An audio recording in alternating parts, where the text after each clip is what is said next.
বিএনপির ভারপ্রাপ্ত চেয়ারম্যান তারেক রহমান ঘোষিত রাষ্ট্র কাঠামো মেরামতের রূপরেখা ৩১ দফা বাস্তবায়নের লক্ষ্যে নারায়ণগঞ্জের সোনারগাঁয়ে লিফলেট বিতরণ কর্মসূচি অনুষ্ঠিত হয়েছে।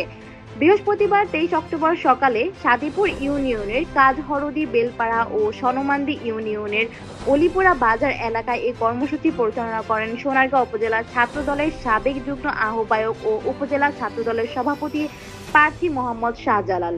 লিফলেট বিতরণের সময় উপস্থিত ছিলেন স্থানীয় বিএনপি ও অঙ্গ সংগঠনের নেতাকর্মীরা। তারা বলেন, তারেক রহমানের ঘোষিত ৩১ দফা হচ্ছে দেশের গণতন্ত্র পুনরুদ্ধার ও রাষ্ট্র পুনর্গঠনের একটি বাস্তবমুখী রূপরেখা। এই দফাগুলো জনগণের জীবনে পরিবর্তন আনবে বলেও তারা আশাবাদ ব্যক্ত করেন। শাহজালাল বলেন, ৩১ দফা বাস্তবায়ন হচ্ছে মুক্ত বাংলাদেশের নতুন দিগন্ত। আমরা ঘরে ঘরে গিয়ে এই বার্তা পৌঁছে দিচ্ছি, যাতে মানুষ জানে বিএনপি ক্ষমতায় এলে রাষ্ট্রযন্ত্র জনগণের কল্যাণে কাজ করবে। স্থানীয় এলাকাবাসী লিফলেট গ্রহণ করে বলেন, তরুণ নেতৃত্বে এমন কর্মসূচি গণতন্ত্র পুনরুদ্ধারে নতুন আশার সঞ্চার করেছে।